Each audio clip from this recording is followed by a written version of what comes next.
Well, welcome to another CP Media podcast brought to you by Team CP, your endurance coaching specialist. I am, of course, the media man with the mo, and alongside me, as always, is our team captain, Richard Greer. And Richard, tonight we are going deep into the forest. We are here for our Whaka 100 special, my friend.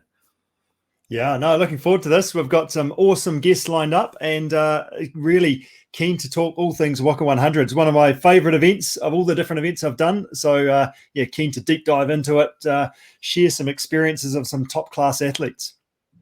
We are, and I tell you, tonight's episode, of course, is brought to you all by the Whaka 100. Tim Farmer getting in behind not only us, but his own event, the Whaka 100. And we got a special deal for you.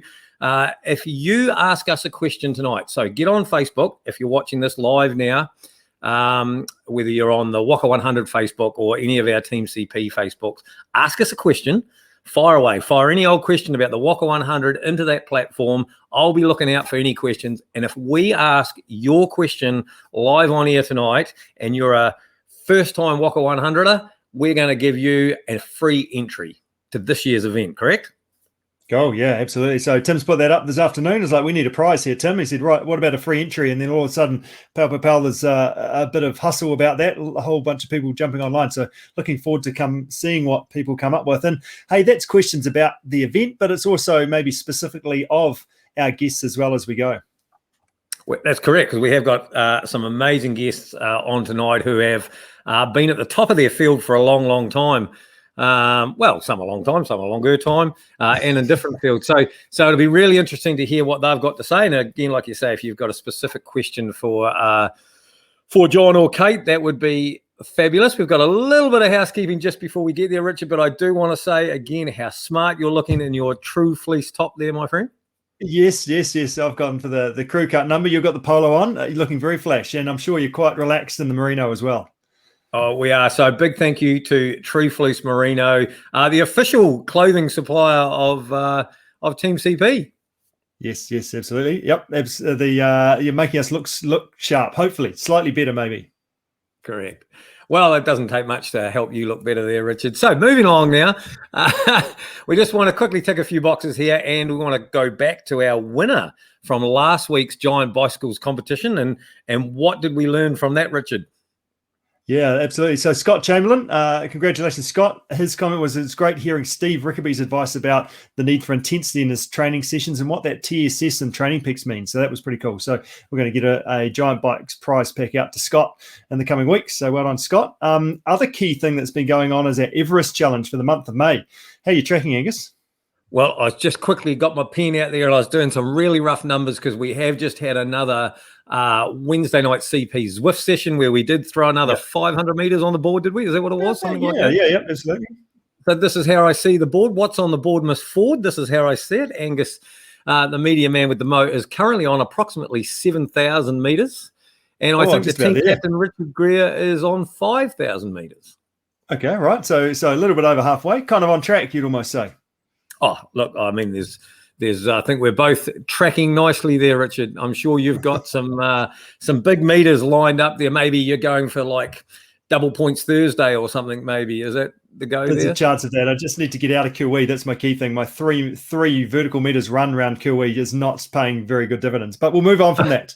Let's talk Whaka 100. There's plenty of up and down in that. Plenty to do. And the 100-mile version, we're going to hear a little bit more about that. And that's going to be very important for both of us, Angus, because our bikes are going to be standing on that start line. That's right, Richard. And if we're talking Everest and we're talking the 100-mile part of the Whaka 100, from what I understand, we're going to get half an Everest in that day, Richard. Yeah, exactly, in one hit. Yes. So, yeah, keen to have a bit of a chat about that a little bit later on. The Whaka 100, the first time they've run the 100-mile event. But the Whaka 100, I was talking to Tim the other day, is the biggest mass participation mountain bike event in the Southern Hemisphere. How cool is that? From yes, the 100-mile, the 100K version, which is the flagship event, through the 50K, the 25, the 10K, and the kids race. There's so much going on. Amazing weekend, and really cool to be able to get up there and share it again this year. Totally. Now, I'm just going to interrupt the chat. the questions are going nuts. And actually, some of them are some pretty good, valid questions. So we will cover off a few questions in there.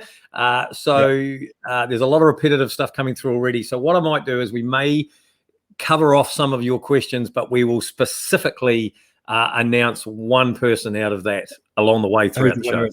That's right. And you're the one who's going to announce it, but I'm just going to, how hard is it really? Well done, Rob. That's fantastic. Yeah, how hard can it be? That's how we sign up, isn't it? Before we really know how hard it's going to be and maybe have a few tears on the way. But let's move on with tonight's show. So we're going to talk to Tim Farmer. He's going to talk a bit more specifics about how hard is it really. We are really stoked to have Kate Mcilroy on the show. She's a phenomenal athlete. She's been to the Olympics for triathlon. She's represented New Zealand in 3 Commonwealth Games in 3 different sports, which is pretty amazing. In recent years, she's got stuck into her mountain biking. Last year, won the Whaka 100 in her first attempt, and this year is looking to come back to defend her title and join a very select group of women who have won the event twice. So that's pretty exciting. So we're going to talk to Kate. But we're going to lead off the show with Jon Odams. He has been winning mountain bike races since the late 90s and still is at the top of his game. The giant back rider from Australia rode the event in 2019, winning the shootout the day prior to sit on pole position for the main event. But during the race, he was in the lead group, but was stung by a bee and unfortunately dropped back out of that lead bunch, but was able to claw his way back up into the top 10 to finish really strongly. So Jon is looking to be the first international rider to win the Whaka 100 title. So pretty excited to have a chat to Jon. Yeah. Welcome, Jon. Welcome to the show. Thanks, guys. Thanks for having me. I want to say this must be an absolute dream come true for you to be on the show because, and you're going to go, why is it a dream come true? But I was just reading, as you do a bit of background checking on our guests along the way. And on the Giant Bikes website, there's a little question and answer thing on there. And one of those things is favorite movies. Now, I see you list Anchorman on there as one of your favorite movies. And what do you know? Here you are, Pretty much the same thing. Very close. I'm pleased you have picked up on that it's very close. That's good. Nice work, Jon. You've been busy. You've just recently got back from a race, have you? Is that right, up north? I've actually just got back I did 2 races and then I had a week off on holiday. I did sneak my gravel bike in with me though, because I'm doing a 250k gravel race this weekend. So a bit on at the moment. Jeepers, that's all go. So let's talk a bit of background for a start. So you've been racing your mountain bike for a number of years, back into the 90s. Tell us a bit about your background. What have you done? How did you get into it? And what have you been doing sort of in the recent years? I started mountain biking when I was 14 when I asked for a PlayStation for Christmas and unfortunately got a mountain bike. That definitely changed the way that my life turned out. Just did some local events, mostly just cross country and trail riding and stuff like that. And then got a downhill bike and really loved that. Won the Australian National Downhill Champs and went to Worlds in the junior team and got 6th in 2000. After that, had a few years off and then came back, started doing more cross country and then into enduro. And now, I suppose, joined Giant about 6 years ago on their enduro team.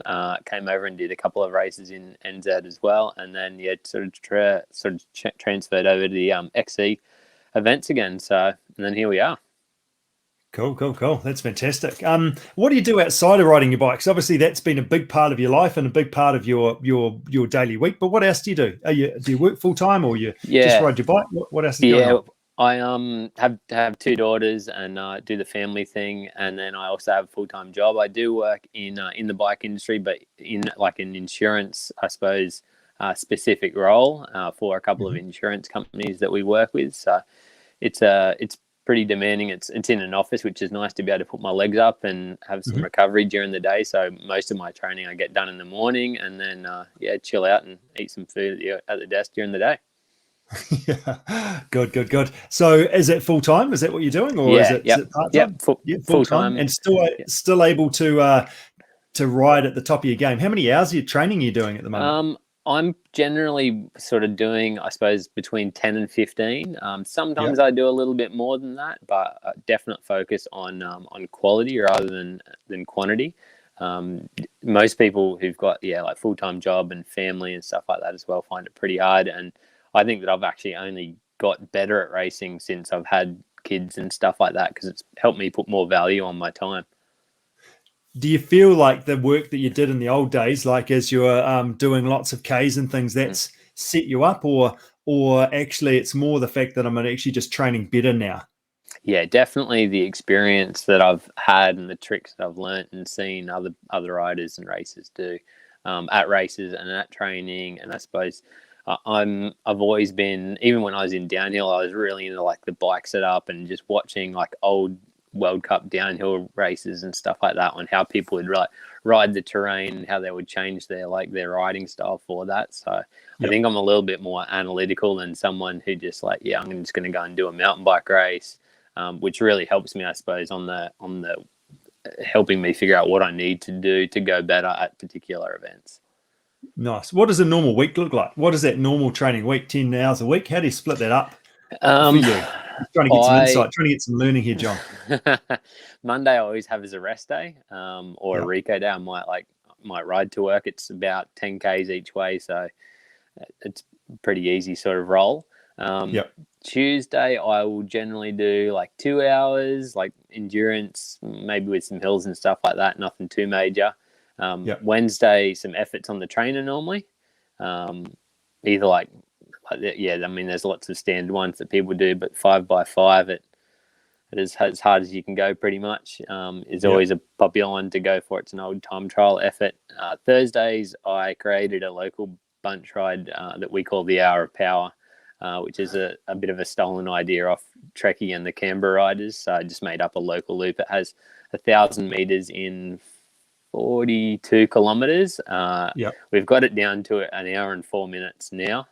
So, and it's all just like moderately flat, but it's lots of sharp little punchy climbs. So it's actually like super hard ride, much like a cross country mountain bike race. So you just send it on Thursday, and whoever keeps up keeps up. Yeah, exactly. Okay, right. It's a bit of a flex of the week, so it's pretty good. After that, Friday's a little bit of an easier one, normally 2 hours. We just have the National Park Loop, which is close to me. So it's about 500 meters and just roll around that with the bunch, which is nice. Saturday, 3 hours, some bigger hills. I try to add in sort of like 3 10-minute efforts into that. And then Sunday, try to find a race or something like that, be it a local crit or something, and normally get that out to about 2 hours as well. So, yeah, so everything's based around... Yeah, intensity is probably the main thing. I mean, I suppose when I get time, I'll do some longer rides maybe once a month or once every couple of months. I might get one real long ride in, which might be like 6 or 8 hours. Generally, a backcountry gravel ride or something like that.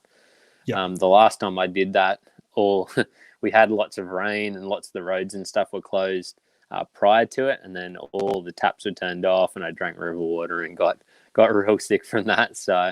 A learning curve.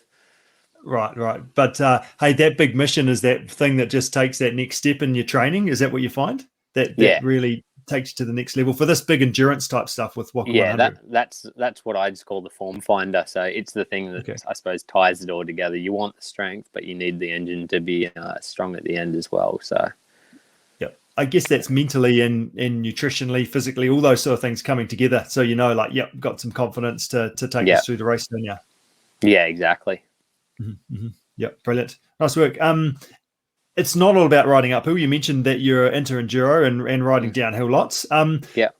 You've done an Everest challenge, which is the vertical meters of Everest, 8,848 in one hit, basically up and down. But just like last year, you completed a de-Everesting challenge. Tell us about that. How did it come to fruition and why?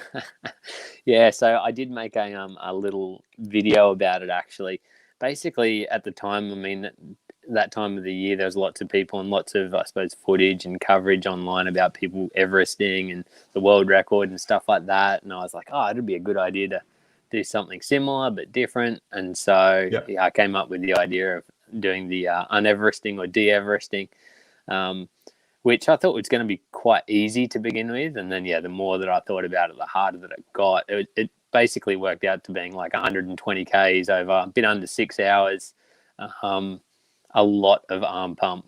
it was actually really hard, because the thing is that the trail you want to do it on, you want it to be nice and steep so you get it done quicker, but that also means that you're going to crash harder when you get tighter. So yep.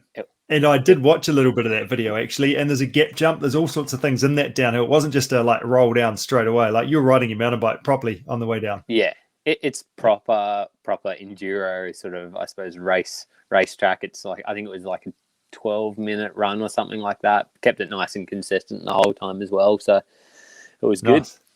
Would you do it again? I'd like to do it again, but not on the same hill, on a different hill. But I haven't been able to figure out another hill to do it on yet. Yeah, good job. That's fantastic.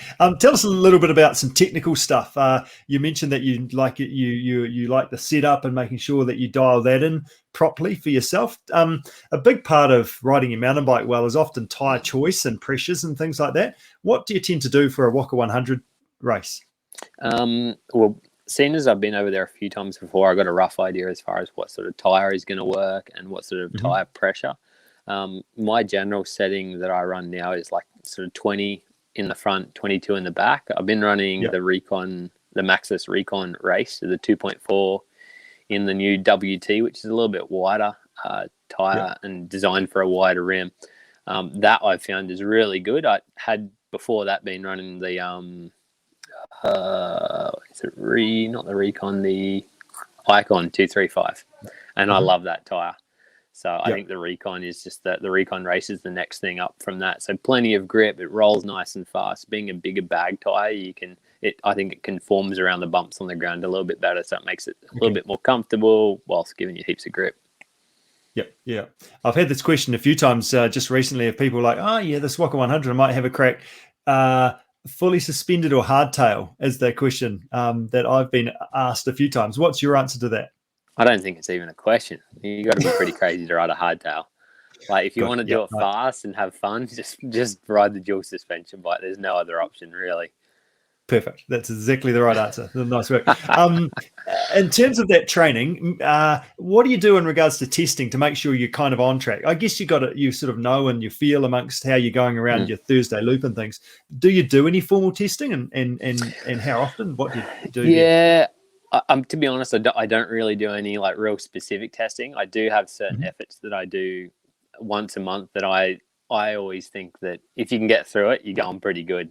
That's the yardstick. If you can just get through, like it's a specific ergo session that I do, which is basically it's 2 3-minute efforts with 3 minutes off, and then it's 3 2s with 2 off, and then 4 1s with 2 off. So it all works like 3 blocks of 12 essentially.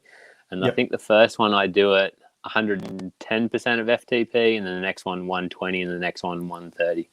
So I always find that the 2-minute ones in the middle, they're the real testers. And anyone that I've said, give this a go, they're always like, holy, that's just the middle set is real difficult. Okay, right. Write that down. We're going to have a crack at that. That'll be interesting. Yes, fantastic. For you, what's the hardest part of Whaka? What's the hardest part of this Whaka 100 race? I would actually say, I mean, for most events for me now, I'd say it's almost the feeding and just making sure that you're fueled yourself right to come home nice and strong at the end.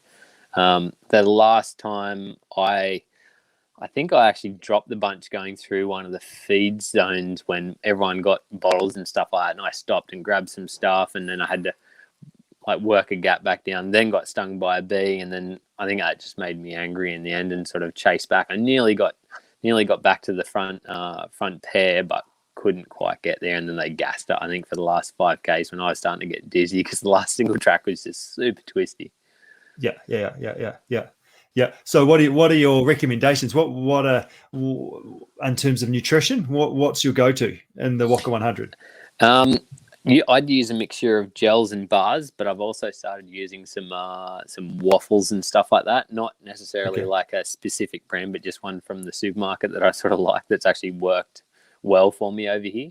It's a pretty odd choice, and then I always try to use drink bottles rather than taking a Camelback with me. I just think that it makes you feel a little bit lighter and it's a little bit cooler for you as well.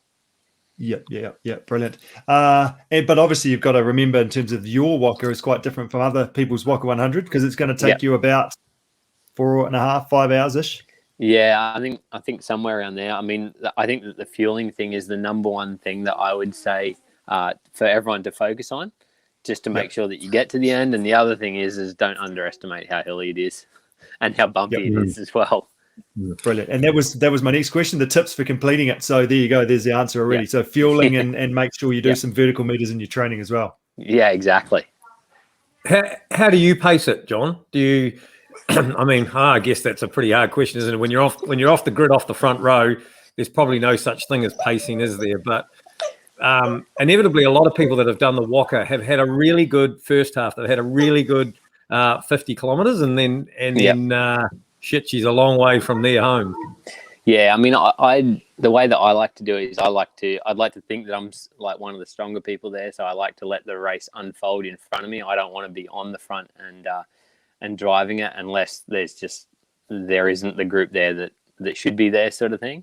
I mean, recently at a race over here, we have the Convict 100, which is like 100K, predominantly fast fire. I think it's like maybe 2,000-ish vertical, and I went on the first climb, which was at 5Ks in, and rode the whole thing solo, and I was like, that was not the smartest choice. But at the same time, I just rode to my numbers, didn't go too hard, just kept it within the parameters that I'd sort of set myself, and it works out that way. So same sort of thing, you just need to ride within yourself to where you want to, and then you send it from there.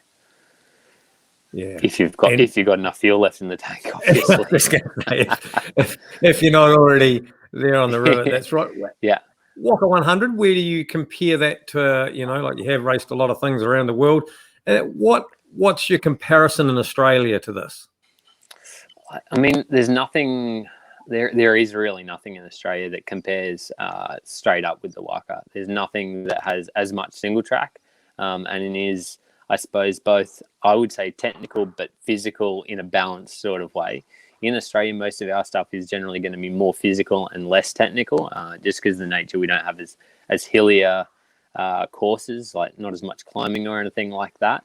So that's what I think that's one of the big draw cards for me is, I mean, it's single track that isn't like anything in Australia. It's the next level up. I mean, the only other place that I think that you can go to and have as much fun on the trails is BC Bike Race or something like that. That's obviously a lot further and a hell of a lot more expensive for a lot of people, though.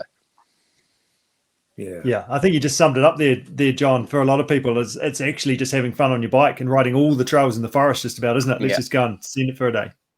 Yeah, I mean, there's some amazing trails in there, regardless if you're doing it in the front bunch or you're just riding around with your family or some friends or whatever like that. It's just so fun over there.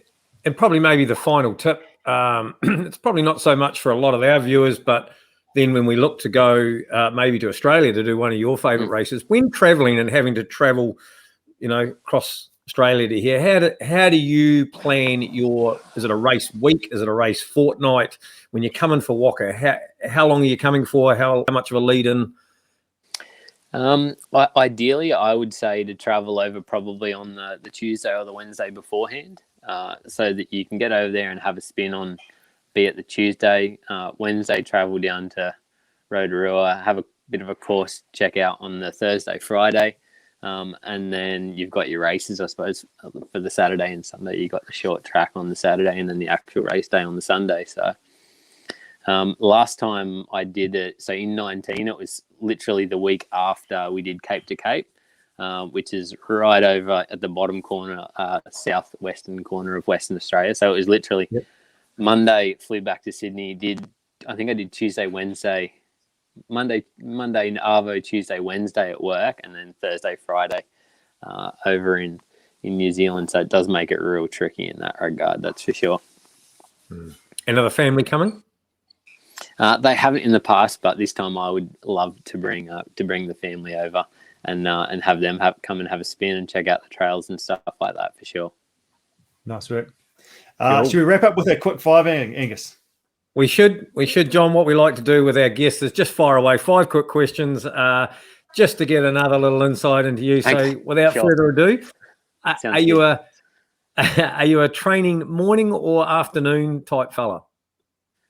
Morning because I have to. Afternoon if I could. Nice. Yep. Good. Favorite ride? Ooh, I don't think I've had it yet. Maybe just the next Whaka 100. I'm hoping.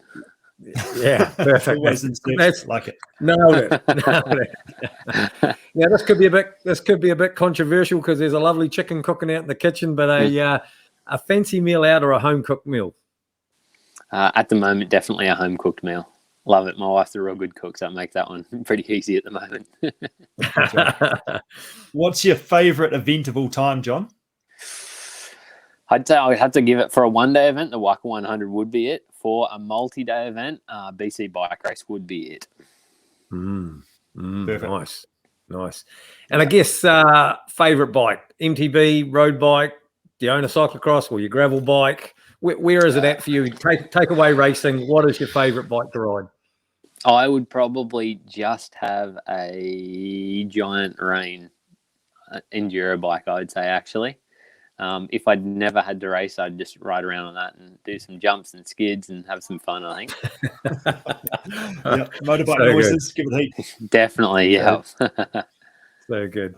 Oh, John, thank you so much for joining us all the way from Australia. We look forward to meeting you in person in October at the Whaka 100, the CP Media team. We will be there, not only on the start line, but we'll have some microphones to poke around. So we look forward to catching up with you then and seeing how your progress has been going.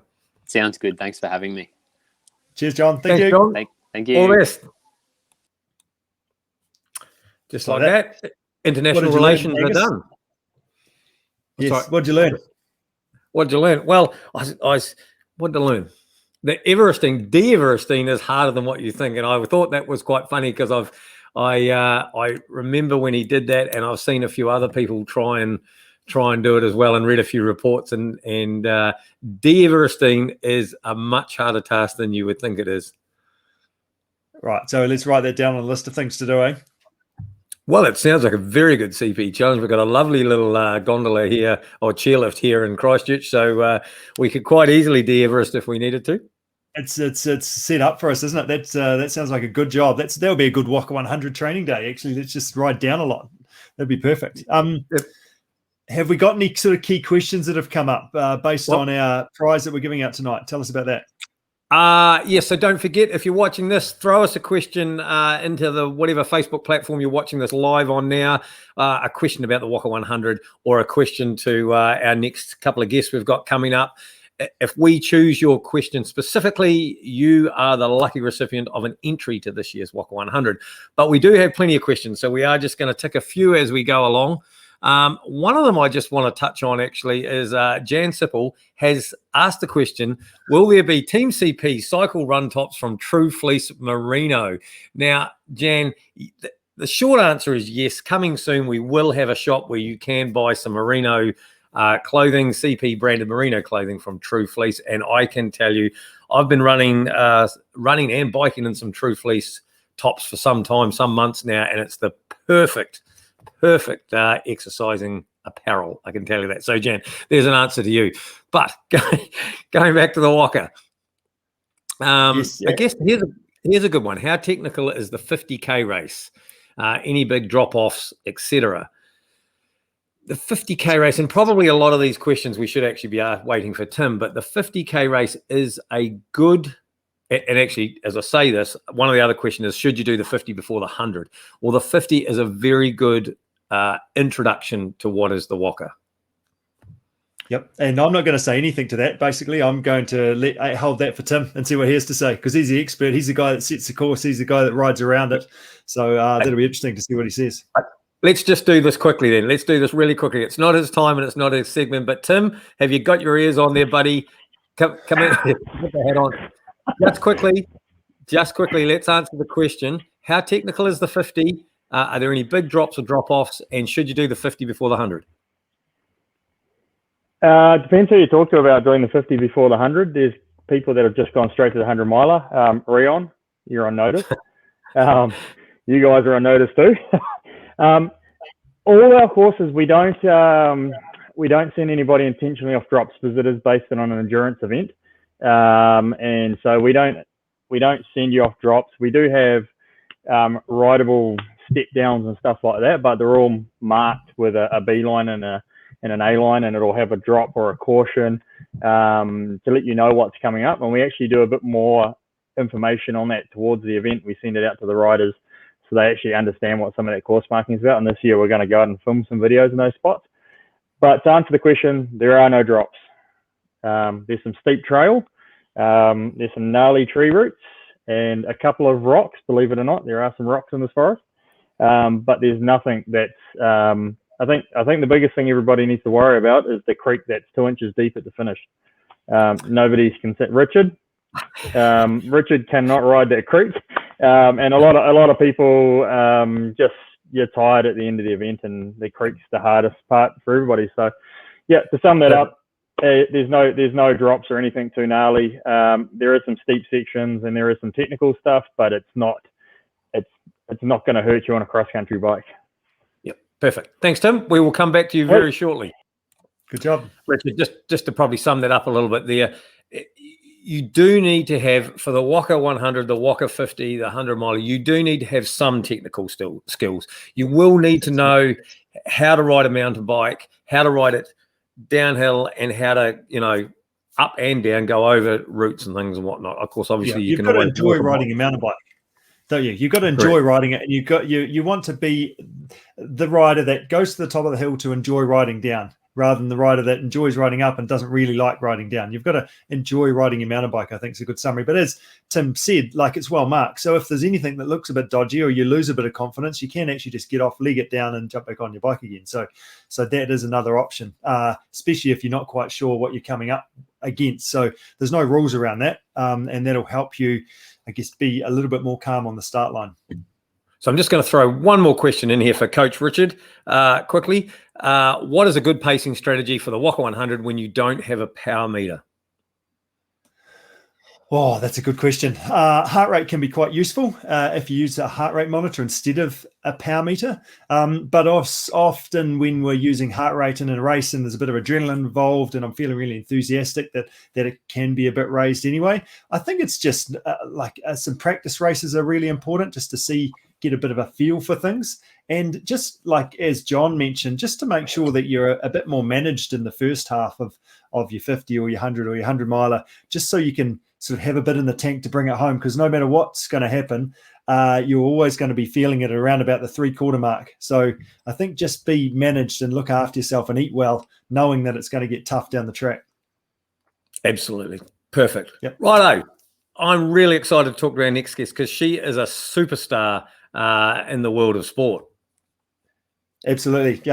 Kate, so let's have a bit of an intro. You can bring her in when you like to, pushing the buttons there, Angus, but Kate is absolutely an amazing athlete and super stoked to have her on the show. We're going to talk specifically about mountain biking, but before we do that, we need to look back on some of your achievements. So doing a bit of research, Kate, you won a world championship and Halberg Sportswoman of the Year in the same year for mountain running in 2005. You've been to 3 Commonwealth Games in 3 different sports. In 2006, you represented New Zealand in a 3,000 metre steeplechase at the Melbourne Games when you were just out of the medals in 5th. Then you moved to triathlon, but unfortunately missed the 2008 Olympics due to injury. But you were 10th at the London 2012 Games, 12th in the triathlon in Glasgow. Then you converted to road cycling, finishing on the podium in the Nationals in 2018, 17 and 18, and representing New Zealand in your 3rd Commonwealth Games in the Gold Coast in the road race. 2020, you attended and won your first Whaka 100, and you've just had a massive summer of winning a whole bunch of bike races just recently. So La Race again, managed to have a talk to you at the finish line. Contact Epic, you've just finished that. 2nd in the Mountain Bike Nationals, you've just been giving it heaps recently, Kate. Yeah, I have actually. That's a great intro, thank you. Yeah, it's been a full-on 6 weeks, to be honest. Probably one race too many, and I've ended up having a complete. I think I've had almost 4 weeks off the bike now. I've managed to completely crack myself at the same time. And does that tell us a little bit about your summer? What events that you just finished? And is there a bit of a crash in there as well? I think I saw some pictures with some dirty knees going on as well. Look, anything when it involves mountain biking and me, there's quite a few crashes involved. I think part of it is just being new to the sport and trying to sort of find my way and think I'm probably better skill-wise than I actually am. But my main focus was actually cross-country nationals, which were down here in Christchurch, which were in the at the end of February. So that was sort of my main goal, was to try and get a good result there, which I ended up second, which I was really, really stoked with. And then sort of from there, the rest of the racing just flowed on, did the Prospector and the Pairs, and then did Contact Epic around Lake Hawea, which ended up being an out and back because of the weather the day before. La Race, Great Bride. So I basically just managed to sort of cram a whole lot of racing in at the after nationals, which was really the main focus. Get a bit more endurance underneath me after doing nationals, because it was my training up till then was probably a lot of it was sort of more anaerobic based, and just enjoyed it and thought, wow, if I can race them, I might as well. Yeah, nice one. So you've got an athletic career that, check me if I'm wrong, but spanning around about 16 years at the highest level. How do you keep the fire burning, and how do you keep training and also competing at that high level? Because it's pretty full on, isn't it? Yeah, it's a good question. To be honest, I think if someone had asked me when I was 20 if I'd still be racing now, I would have said there's no way. And I think, but I've also had a career that I could never have predicted. I'd never would have thought that I'd end up cycling like I am now. Like, I didn't touch a bike until I started doing triathlon, and I grew up running, and that was my life and my passion. And I never sort of thought I'd ever get involved with another sport. And I think the way my career has evolved, I think it's kept things interesting, and I've been forced to learn new skills along the way. And I think so the last 3 or 4 years, I've been working full time, but I've been road racing on the side, and then the last 2 years essentially started mountain biking. And I think it's been more just the challenge of learning new skills, obviously new races, new events, which keeps it exciting. And I think probably the biggest thing in the last year or two has been learning to mountain bike, and realizing actually your fitness from road cycling does transfer, but there's so much more to it technically wise. And I've learned a lot, but I've still got a lot to learn, and that part I really enjoy. How much do you practice that downhill? Do you put your knee pads on and your full face helmet and send it? Have you got the enduro bike, or how does that work for you? I wish I was a full-blown sender, but I'm just not yet. I've only been on a cross-country bike, still never been on an enduro or downhill.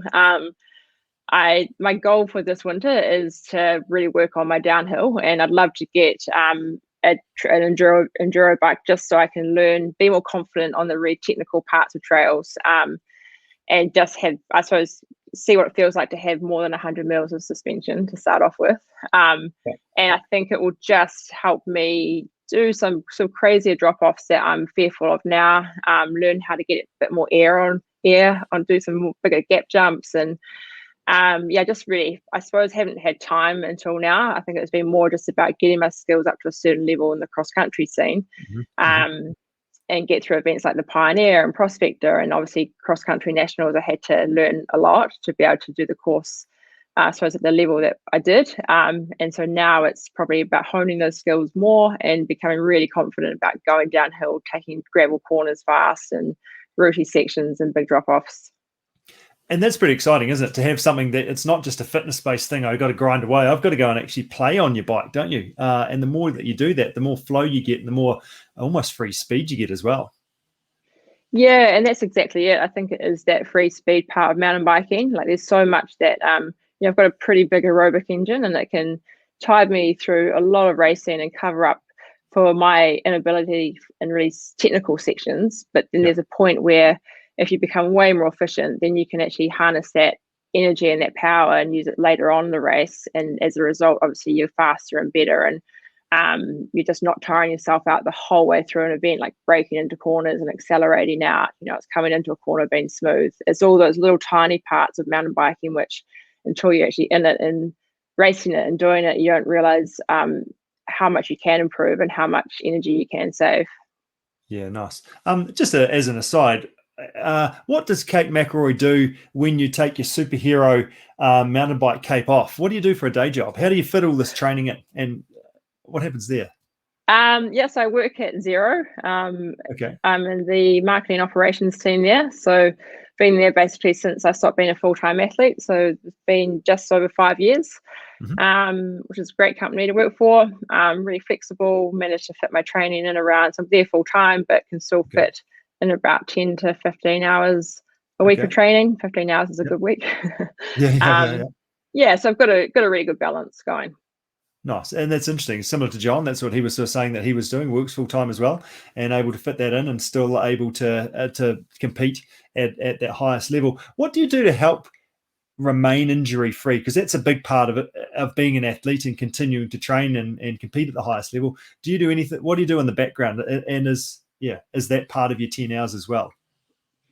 Yeah, no, the 10 hours is purely riding. Off the bike, I get massage once a week, try to roll out, stretch.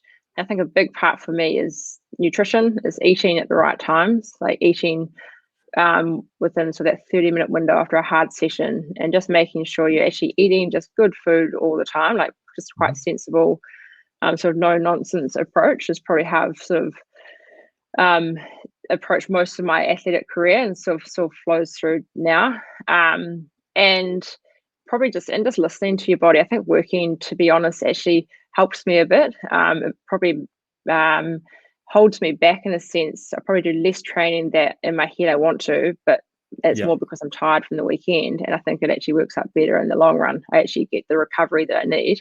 And I think when I was actually a full-time athlete, you feel like you need to be training all the time. But I think it's taught me how important actually getting proper recovery is. Yep. So you're recovering better now, and I guess that office job helps you do that, other than the stress and the busyness of it all. Do you do any strength training? Is that part of your week at all, or more just the recovery, the massage, the stretching? Yeah, it's more the recovery. I don't go to the gym. I used to, but I don't anymore. Probably more the strength training I do is sort of big sort of strength endurance efforts on the bike. Obviously, that's in a particular part of the season. But otherwise, can't fit the gym in as well. And it seems to work with what I'm doing now. So just roll with that. Yeah, that's right. It's a strength-based sport ultimately, isn't it? So let's just make sure that we really engage muscles and get stuck into that in key sessions. So it's winter now. It's getting darker and darker. It's currently 5 months out from race day. When will you start thinking about Whaka, especially off the back of the season you've just had, and you've just finished a really busy race season, just had a few weeks off just to kind of decompress and reset a little bit? Where is the thinking and where is your build-out looking that it's going to sort of get into the swing of?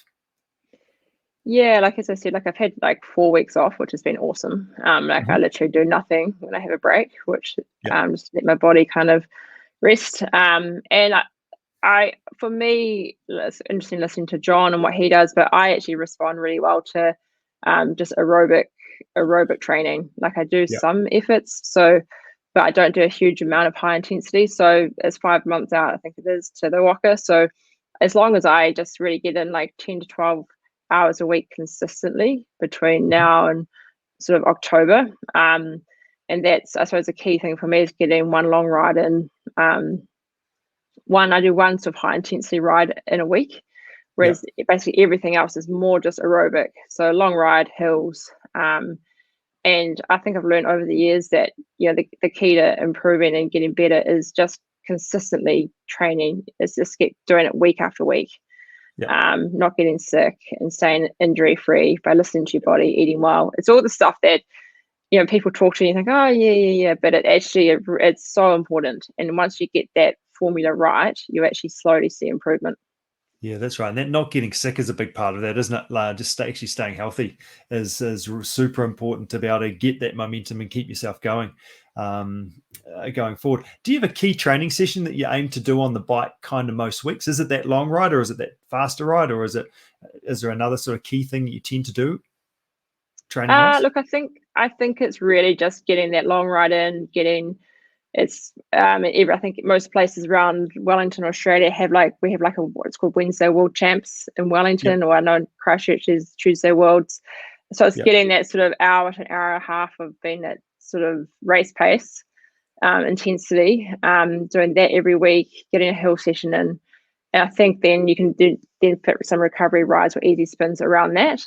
But that's probably my key training sort of structure each week.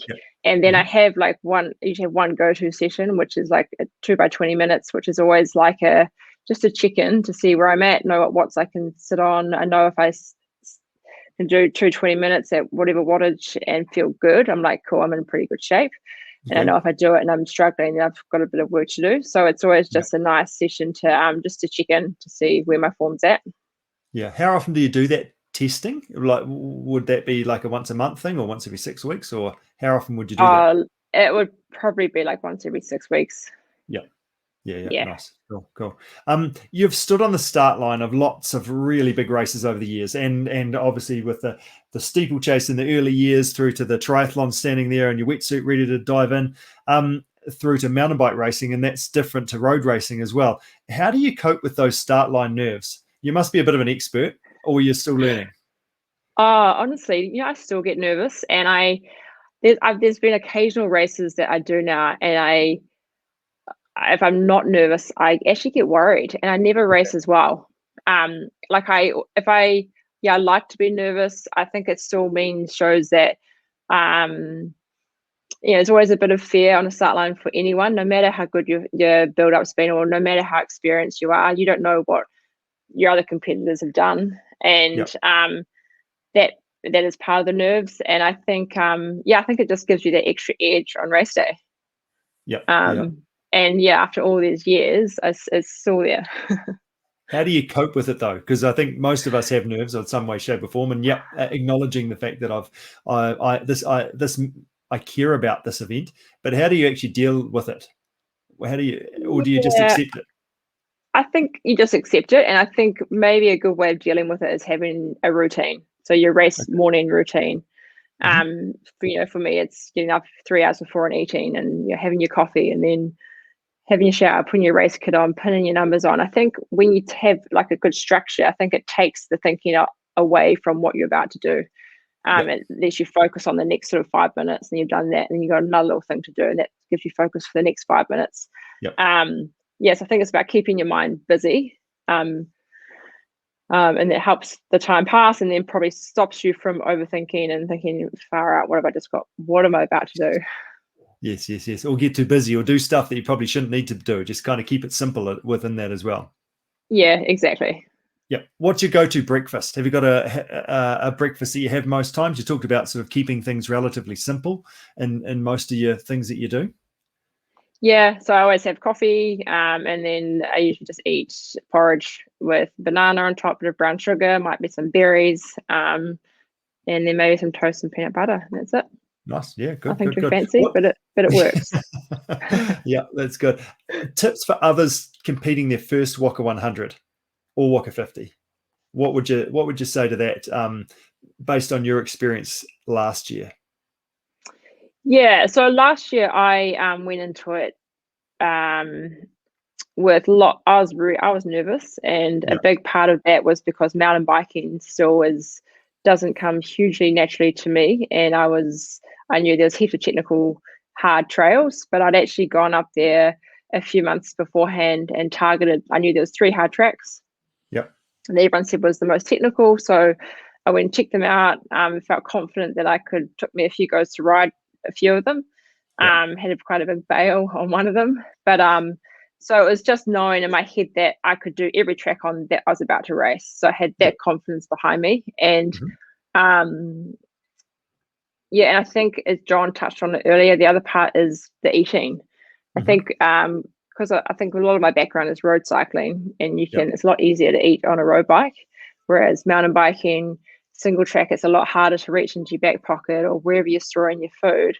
It's really tricky to eat. So I think when there's an opportunity to eat, so when the track widens, or if you're on a 4-wheel drive road, even if you're not hungry, you need to eat then. You need to drink. You need to get as much fuel in as you can, because you don't know when you're next going to be able to eat again, essentially. And often, or you're going through a really technical section for a long time and you can't eat. So it's just using those opportunities when they're there, which is really important. Do you have bottles, or do you wear a Camelback? How do you do that? Bottles. Yeah, I haven't converted to a Camelback yet. I feel exactly what John was saying. I feel lighter and faster without wearing a Camelback. So 2 bottles, and then obviously use the aid stations, which were great last year, and then also had someone handed me a bottle, which is cool. Nice. So you get that because you've got that extra support on course effectively to be able to still drink what you need to do, and then also take those opportunities to get it in on those four-wheel drive tracks and things, rather than because that's the tricky thing on drink bottles, trying to get it away on the single track. Yeah, totally. And I think like last year, I actually didn't think I'd need. I think I used the aid stations twice, and I only thought I'd need one of them, but I actually ended up using the last one and filling up my bottle. And they were great, really fast, really efficient. Mm-hmm. Brilliant. Tim has just been in the background, in my ear in the background, filling me in with information of what's going on for this year's Whaka. And so the same question, I guess, applies to you as we asked Jon. How do you pace your race, or how do you plan it out? Tim's just given me a little inside word to say there's about 30 elite females, I think, with a bunch of them coming from Australia. So that tells me already that the pace is going to be hot, and there's going to have to be a few game faces played in those early kilometres. So what's without giving it away to everybody, what's Kate's plan? Yeah, good question. Look, I hope it's a really competitive field like last year it was, and the more the better. I think like it's you obviously always want to be in the mix, and I think if you have someone, there's a point where you need to race it, you need to go with the race, and I get that. Like I've got a power meter on my bike, which is awesome, but if I look down and I was like exceeding my power numbers, but the race was up the road, I'd do my hardest to get back up on those wheels and get back in the race. So I think there's a point where, like any cross country event, it starts off pretty crazy, and then everyone sort of finds their rhythm and settles in. And for us, we race obviously starting a big mass start with the men as well. So it's probably about making sure you're sitting on some good wheels, or someone that behind someone that's taking good lines. And I know that there was two pretty big climbs in the course last year, and that was where I think looking at your numbers was important. I think that's probably regardless of if someone in your race is riding away from you, there's still usually like there's another 2 or 3 hours left in the race, then a lot can happen. So I think that's when you need to really actually go, hang on, this girl's riding away from me, and I'm sitting on like over 300 watts, then it's like, well, she's having a good day, maybe I'm not. So there's a point where you can look at numbers, but I'm a racer, and I love to try and be in the mix and try and go full gas for as long as I can, and then hold on. Yeah, so if 1, 2, 3, 4 or 5 decide to have a crack right from the gun and break away hard off the start, will you go with them? Is it worth that early on making sure you're in the mix, and then trying to work out later on how you balance out the pennies that you've spent? Yeah, look, I mean, I think it's hard to kind of peg it back then and try and talk to yourself and go, look, I'm going to sit on my numbers and ride my own race. I think if it goes that early, then absolutely, then I'd probably give it a crack as well. And then it's just deciding how long you can do it for, and then working out when you need to slow it down and get back into like a better pace, and then concentrating on like eating and drinking and just recovering from the initial maybe 30-minute full gas effort you've had at the start. So what Kate's saying, Angus, if you try and sprint away from her at the start line, she's going after you. So that's not going to work. I was actually trying to work out whether I was going to put the effort in and try and stay with you, Richard, off the start line, or whether I'm better to let you blow up somewhere. It's a good question. Yeah, we'll have to wait and see. Kate, just before we get to our quick 5, because we'll throw the quick 5 your way as well. I was on a bit of a campaign last week, and successfully that campaign was quite successful. We had 217 entrants for our first round of the Southern Cross Cyclocross Series, but there was a notable there were 2 notable absentees, actually, to be fair, yours being one of them. Will we see you in a fortnight's time? Will you be coming to join us and do some cyclocross as part of your training? Look, you are the current national champion, remember? I know, likely. Might be on my mountain bike though, if that's okay. That's okay. That's fine. That'll be fine. Brilliant. Awesome. Brilliant. All right, let's fire 5 quick questions at you. Same questions as for Jon. Training morning or afternoon? Afternoon. Good job. Yeah, 1 for me. Thank you very much. Favorite ride? Yeah, that's really hard to narrow that down. But I would say, like off the bat, I think my favorite ride when there's no wind is from Whaka to past Glendu Bay and back. Okay. Yeah, Nice. like No favorite, easy, nice, beautiful scenic ride. Yeah. Perfect. Nice. Fancy meal out, or is Rion a dab hand in the kitchen? I think we would go fancy meal out. Yeah, we don't need to say anything more to that. Favorite event of all time. So this is event, not just a mountain bike event. What's your favorite event of all time? Yeah. That's hard, honestly. And I know there's a quick fire. Top 3? Favorite event of all time. I would, you know what? I love the Pioneer, the mountain bike stage race here. Yep. How good. Awesome. Yep. Bring it back, Wicked, I say. 6 days. Yeah. I say bring it back, but that being said, our good friend Tim Farmer from the Whaka 100, has he got a treat for us next year? I've seen that.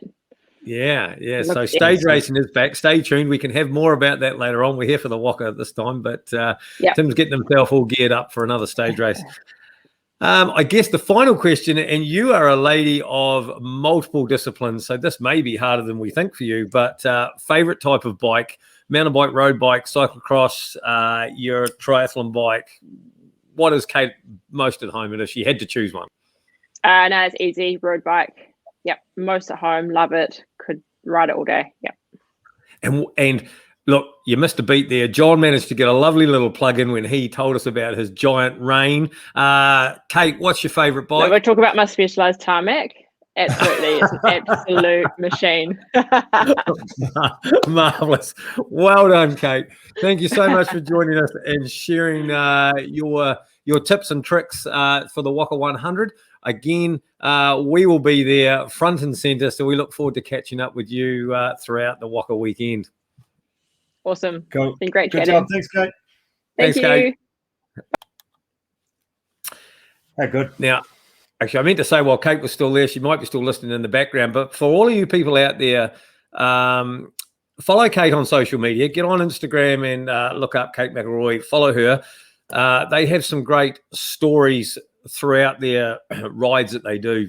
Her and Rion, so follow Rion Nolan as well, because actually Rion probably puts more of Kate's endeavours up than Kate puts her own up. But something that I picked up quite through the nationals before Mountain Bike Nationals, and Kate talked about it before with you, Richard, but was the amount of training they did, or not the amount of learning she did. She's not too old to learn some new tricks, and they specifically focused on riding some technical trail because they knew the Horswell Quarry was going to have some technical mountain biking in it, and practice. There were some gap jumps. There's the little creek jump that they spent a fair bit of time learning to jump, and Kate managed to get herself from one side to the other eventually over that. So if there's something to learn from Kate, that is that you're never too old to learn a new trick. And if we go back to Moss Burmester, perfect practice makes perfect, Richard. Yes, absolutely. No, that's right. And that's the beauty of this Whaka 100, isn't it? Because it's not just an engine, how fit am I and how fast can I go uphill. I've actually got to look after myself on the down and get down in one piece without getting my knees dirty. And because Kate's just jumped in the chat in there, and she said she actually learned to jump the creek the day before the race. So never too late. When I say you're never too late to learn, you're never too late to learn.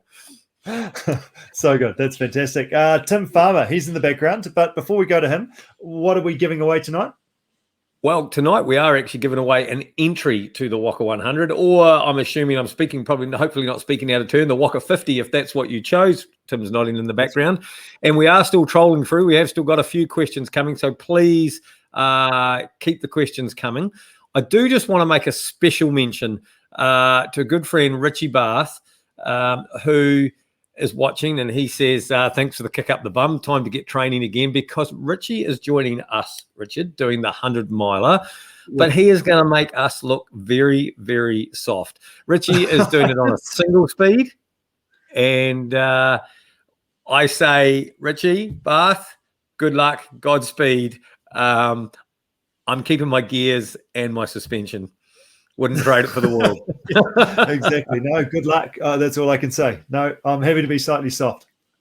Just quickly, Peter Stevens, he asked Richard, will you be taking a custard square along for the ride on the 100-miler? Well, there's no better sports nutrition than the custard square, so I think that sounds like a challenge to me. It's like a no-brainer. Well, maybe we could have them at the aid station or something. Would be easier to manage, but there's nothing better again than trying to manage your custard square through a race and pull it out of your pocket and see what the state it's in as well. But there's probably less time to sit down and enjoy it as well. So yeah, maybe an aid station option. Correct. So what we'll do is everybody stay with us. If you are going to send us a question, if you sent us a question, stay with us. We'll run through some stuff now with Tim. We'll bring him on the old chat and talk to him. But right at the end, we'll give away this amazing prize of a free entry to this year's Whaka 100. So, Tim, you're looking pretty relaxed there. Hey, guys. How you doing? Where's that Very big good. hat gone, Tim? I'm sure that was fantastic earlier. Well, he was blocking out the sponsors at the background on his thing, you see. Yeah. No, this is actually Karen Hanlon up on the lounge wall. Working. You remember Karen? No. I think next time we'll have to do fancy dress, and every time we chop back, we'll have something different on. So, yeah. Nice work, Tim. So we want to get a bit of an insight into the race, how it is shaping up, et cetera. What are some things that we need to know prior to race day? So first question, probably one of the most important ones, are there any event entries available? Is there many? Or is it just about sold out? What's the story? Yeah, look, so obviously last year we tried to go to 2 days and COVID came along just because of the growth of the event. So we have gone to that 2-day format now. So the 50 and the 100Ks are on different days to obviously allow more people to come and experience the event, but also get rid of that congestion. We added 200 more entries across those two major distances. For the 100K, there's only 23 spots left, and for the 50, there's only 18. I've been watching it ticking away since we've been on air as well, and people are still entering. 100-miler, if you're keen, there's only 10 spots left. There are a lot of crazy people out there to do the 100-miler. Likewise, with the 25K, that's one that's never sold out before. There's less than 100 in that as well. So it's big. And this will sort of go into the next topic, but what that's made us do and allowed us to do is we'll actually have a separate start line to the finish line this year, all side by side and on other sides of the venue. But that'll make that starting experience so much better where it's not crammed into that finish area. So those are some of the little changes to come up for riders this year. Now, I just want to go back to what you just said there, Tim. You've been watching the entries while watching our program tonight live. Are you saying that people have been entering while we've been talking about this event? Richard, should we be renegotiating our sponsorship package here? I feel like we're having an influence. Okay,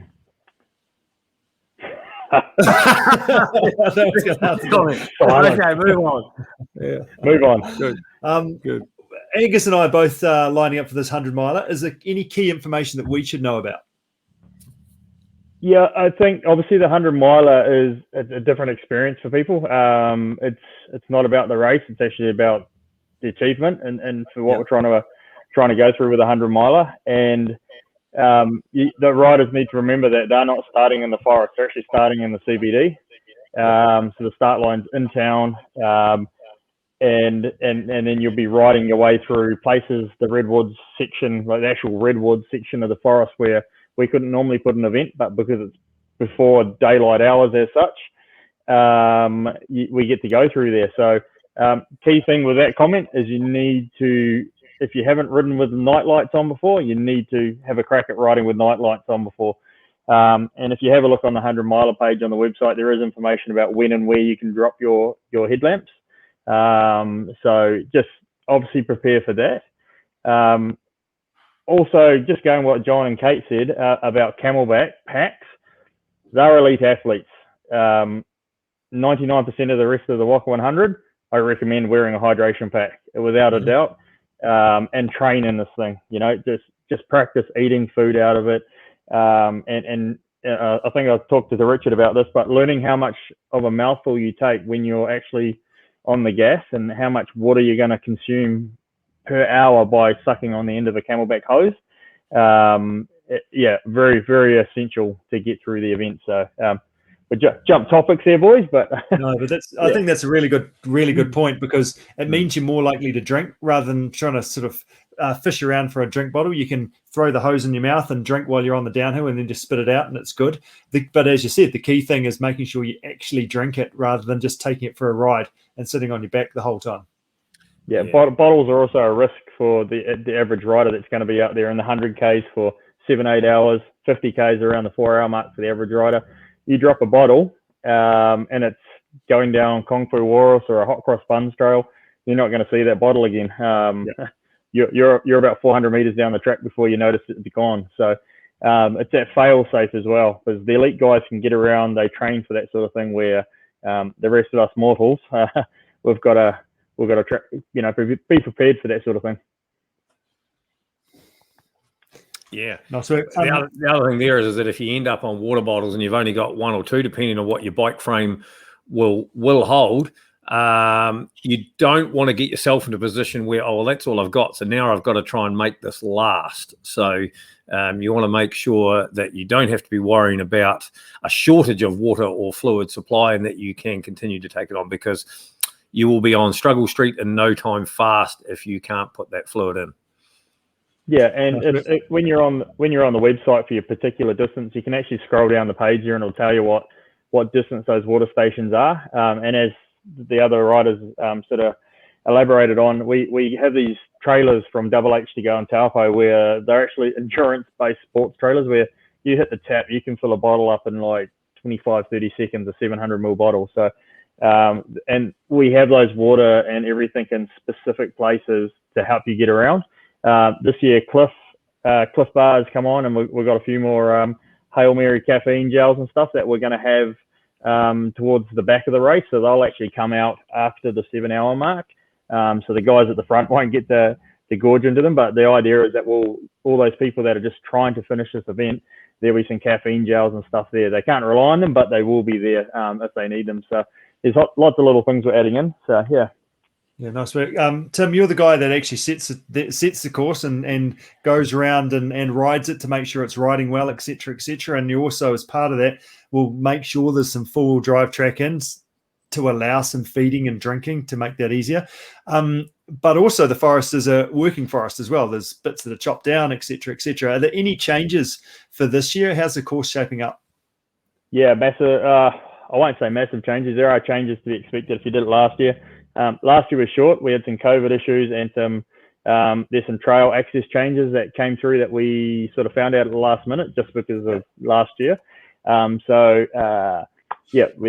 There's Fire Road to start for a bit over a kilometre, and then you're into 16 Ks of single track after that first Fire Road. So if you're doing the 100K, when we open it up, I'd suggest looking at doing the shootout, because you'll be able to get to the front of each one of those waves. So if you're in wave 3 or 4 and you want to be at the front of that group, we recommend you do the shootout, because we're going to have some locked off places for those riders that want to go fast in their particular waves. There also was a climb last year called As You Do. We thought that was too easy, so we've stepped over one to the left and we're going up Tank to Town. And then Tank to Town goes up to Tokarangi Pa, and Tokarangi Pa is the highest of the first ridgeline. And so at the fire, it goes from a sort of a single track. It's a dual use trail, so it's got a few features and ruts and tight corners. And then it goes into a very hard, small portion. It's small, but it's very steep and rutty and rooty climbing section. It's even hard on an e-bike, to give you an idea. It's short and punchy, but it's there. Then you get a massive downhill to recover. And then the climb out of the feed zone, we've become a little bit more evil. We're sending you back pretty much to where the start of Hot Cross Buns is, and then sending all the riders across. And there is a trail called Minerals, which is labelled as a grade 5. But we're just using the top section, which is actually more like a grade 3, maybe 4 on a bad day, before heading all the way to the top of the natives to Tahoto Ariki. That is different to the rest of the forest. If you haven't ridden Tahoto, my recommendation is that if you can, make a trip up and ride it, or watch some videos and find out about it. It's a native trail. It's tight. It's as natives are, rooty, but some of these routes are substantial, where you have to get the front wheel up, you have to get the back wheel up. but there's no harm in walking it either. So it's, it's not on a downhill, it's a flat section, but, there's no harm in just getting yourself through that trail. So, yeah. Nice. Other than that, there's been some big harvesting. So the back of the forest looks a lot different to what people would have experienced last year, which has made changes out there too. We won't go into that too much because it's not that amazing. And as always, being a working forest, the landowners can decide that they want to chop trees down just before or during the event, which may mean the course may change. It's just the nature of mountain biking in New Zealand. Courses will change in pine forests. So, but we're pretty happy. We've got the courses that are online now. They're 95% confirmed. So just tell me about, for those that haven't been there before, about the ground conditions in the forest. If it was to rain, we're already talking the Whaka 100. The Whaka 50 is hard. The Whaka 100 is hard, and the miler, well, nobody bloody knows yet. But if it rains, how much more is that going to put into this event?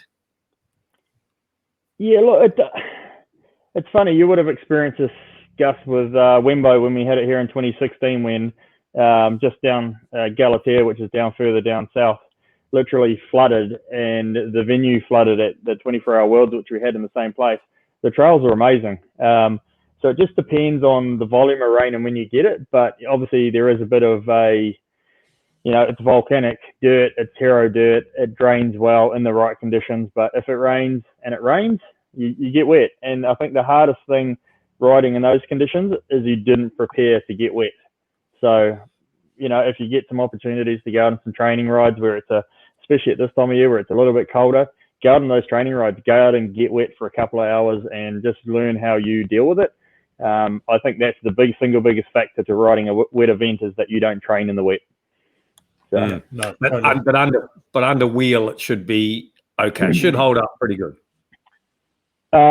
Most places, yeah. Like if we were extremely wet, we would move out of the natives at the top of the forest and then look at going down Billy T, which everybody be quite familiar with that trail. And it gets puddly. It gets, there's a little bit of transverse, slight surface mud over trails, but it doesn't turn into a bog, or it's not like going to Hamilton and doing a cyclocross race where all the mud just sticks to your tires and you got issues.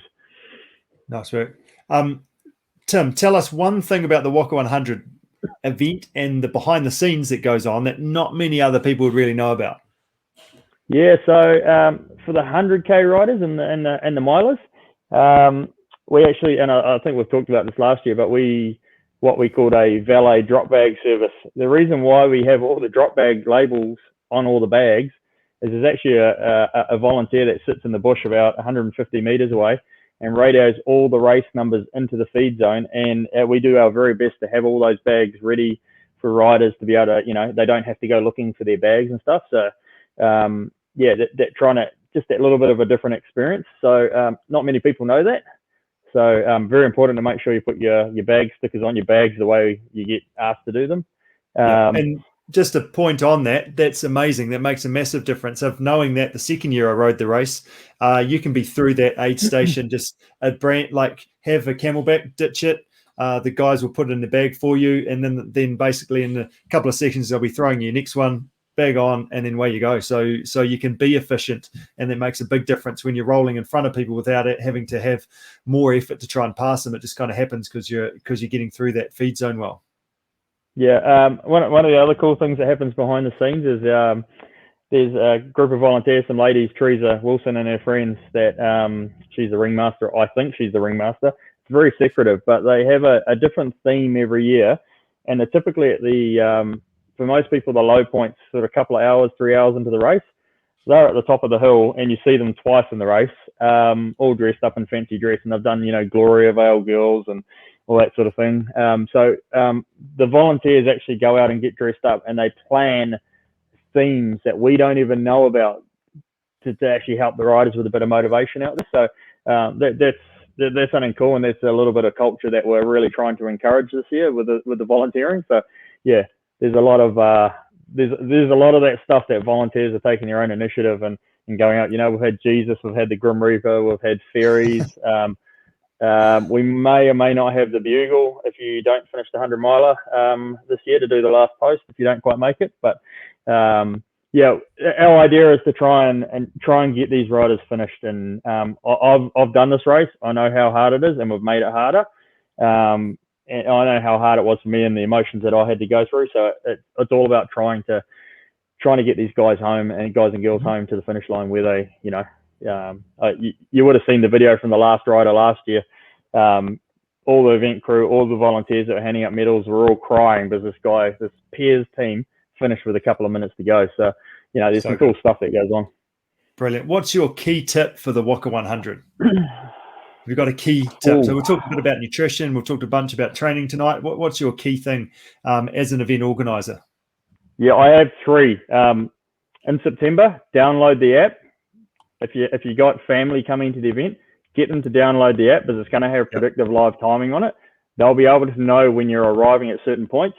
We're actually going to have spectator shuttle buses out there that are going to be free, rotating your family and your friends around up to the aid station and to see you go through the aid station. Because you go through there twice in about half an hour. So download the app. Your friends and family will be able to follow you. Cool. You'll get all our live webcast stuff on there. The other big one is, which we touched on before, is train with the gear.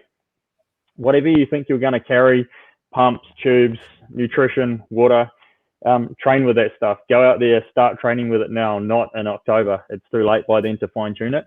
It's time is now. And skills, if you can, do some skills training. Just some basic stuff, getting your tire pressures right so you can get over these tree roots and bits and pieces. Nice. Good job. Tim, a couple of quick questions here out of our little question barrel. One of them being, will there be a Whaka 100 rider request playlist? Yes, there is. So watch your space. Earshot's our Bluetooth headphones partner, and we'll do some stuff on Spotify. It's more training motivation music. That we can plug into, you can share and sort of socialize what you listen to when you're training. If you're stuck on the wind trainer or something, we'll have different things that we can create these playlists. So yes. Nice. Whaka or Whaka? So traditionally it's Whaka forest. There has been a local slang and local dialect where it's just called the Whaka forest, and we're going into the. So that's what we've adopted with the event, but there is that traditional full version of that name. And watch your space later on this year. We are actually doing some bilingual projects within the event to actually tell some stories about the local forest and stuff. So you'll actually see the logos change to those 3 peaks. There's 3 peaks of significance in the forest: Tokarangi, Tawa, and Morangi. There's a lot of history and stories behind these, and we're actually going to start sharing those stories. Because when you're riding through like the Hotu Ariki, there's a lot more to that trail and that piece of the forest than a mountain bike trail. And, and it's really cool if you're riding through there and you'll actually have that full experience. So, yeah. Nice. Sounds really exciting and great for everybody to embrace our heritage, I guess, and what an amazing location that we're so lucky to be able to ride and race. And a little training question, and maybe Richard, you might want to quickly dive in here with a quick answer as well to this. But when training for the Whaka 100, should we focus on climbing or distance? Both, but for me, I'd say climbing would be the key bit, because that also equals descending. And that's one piece of feedback that a few guys made last year, is that I actually needed to do more downhill because I couldn't cope with the amount of downhill that was in the race. So I'd look at climbing meters as a key metric to measure your riding, and because it's just honest, there's nowhere to hide when you're getting up the hill, is there? So it's time on the bike, and then also how many meters you've climbed, and hey, that means you just get strong. That would be my comment, Tim. Yeah, distance is good, but it's got to be the right distance. So like if you're in the Hawke's Bay, don't go ride through all the vineyards and the flat trails. You need to be hitting the hills, and I say if you're going to do distance, you got to combine it with hills. But cadence and climbing, big things. Yeah. So you don't want to be doing ultimately pedals. Yeah. Oh, I was just going to say, ultimately, with any preparation to any event, we want to be specific and simulate what the event's going to throw at us. So that would be the best type of preparation you can do. So as best as that fits into your week, get amongst it.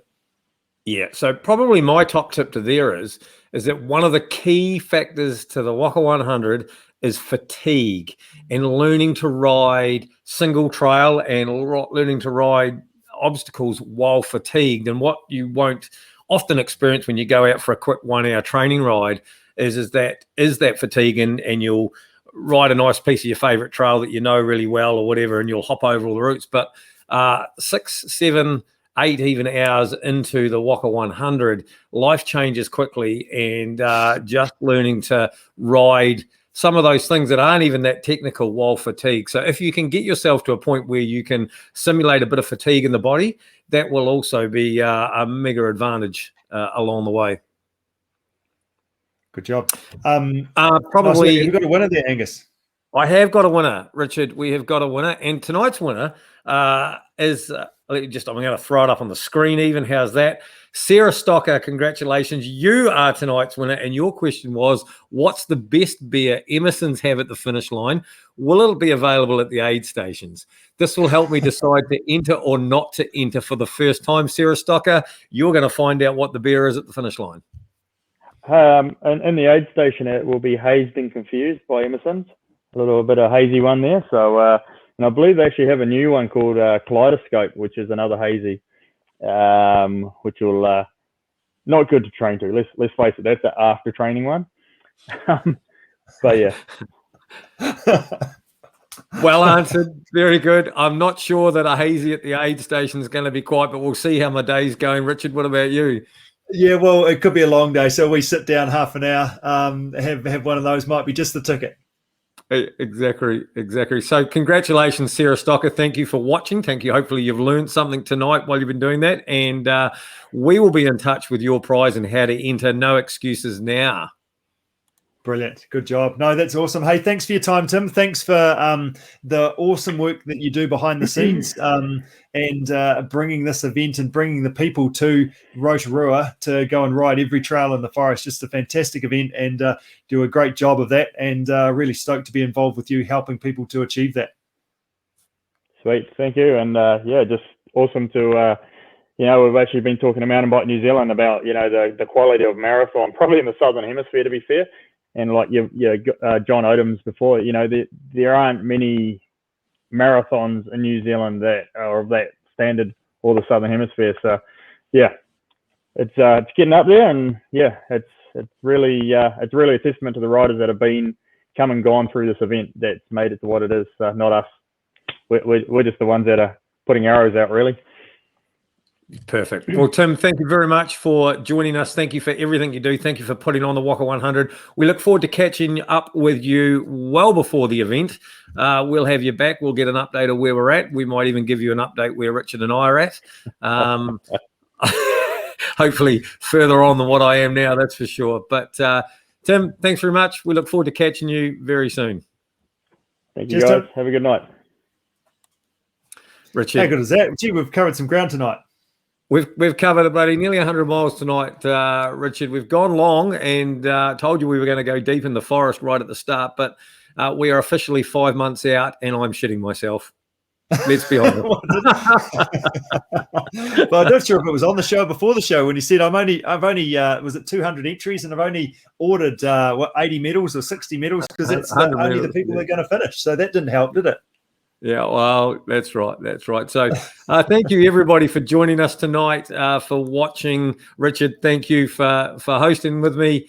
A big thank you to Team CP, your endurance coaching specialist. If you're thinking about doing the Whaka 100, if you have your entry in already, I really recommend that you get in touch with Rich and the team at Team CP. Get yourself a training plan. 5 months is not too short a time to get into it now and get yourself ready to go, eh?